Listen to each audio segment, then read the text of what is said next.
What's up, everyone? Alex here, and welcome to my little corner of the internet.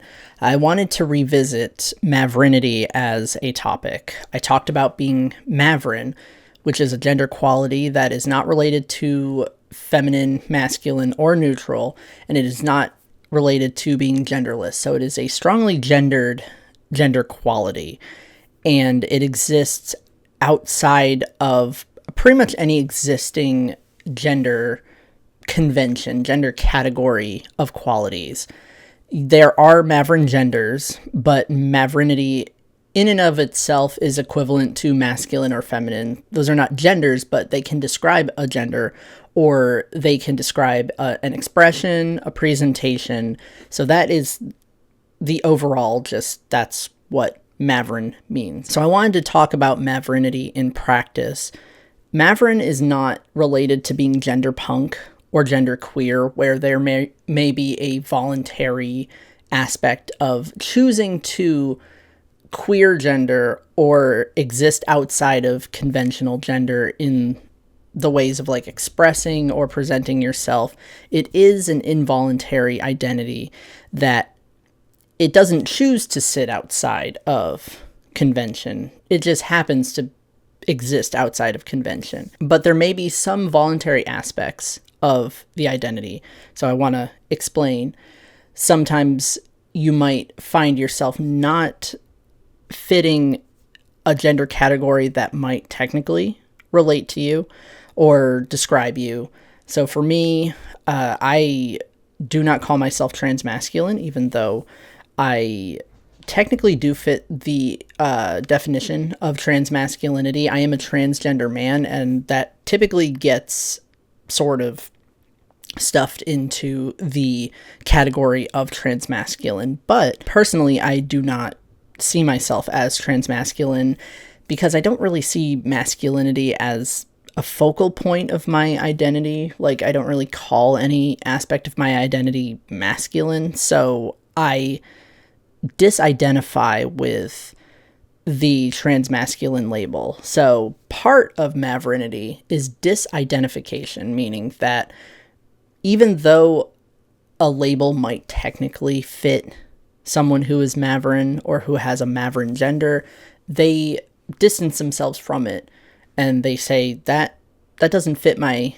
experience. It's not a label that I use because it just isn't me, despite the fact that it might technically fit my gender, just given the definition of that label. Someone else might disidentify with a term like non-binary, where non-binary might technically fit their gender experience because non-binary does include Maverin genders, but that person might not want to use the term non-binary for whatever reason. Maybe the reference to a binary just probably isn't what they want to use to describe themselves. So sure, technically someone with a Maverin gender might fall under non-binary, but they disidentify with the non-binary label. Yes, I'm Maverick, but don't call me non-binary. That term does not fit me. It's not a term that I use for myself. Just because I technically fit it doesn't mean that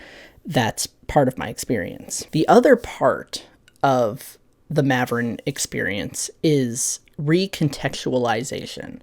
So you might relate to a conventional gender experience.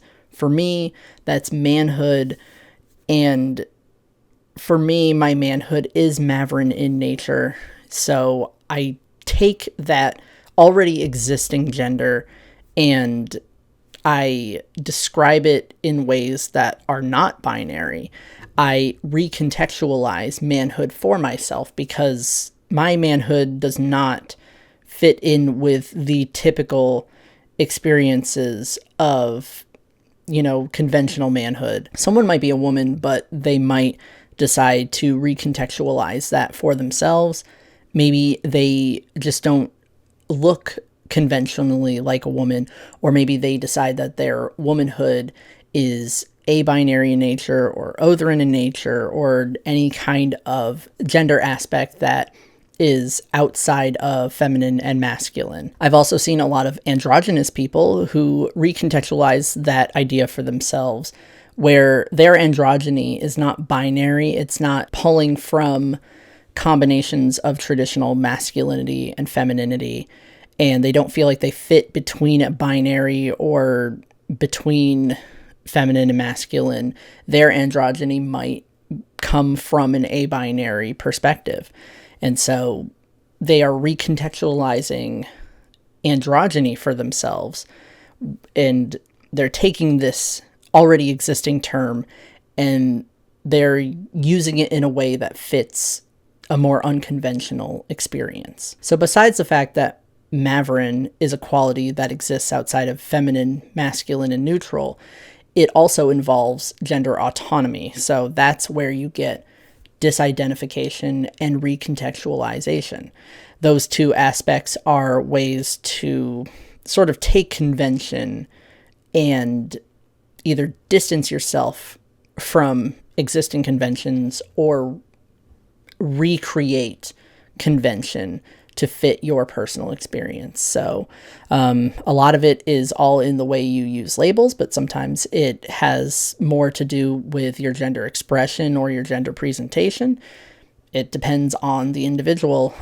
So while I'm probably going to name this video Maverinity in Practice, there aren't a lot of voluntary aspects to Maverinity. It is more like your placement in the giant sphere of genders, whether conventional or unconventional, binary or not binary, like where Maverinity is placed along that big galaxy of terms.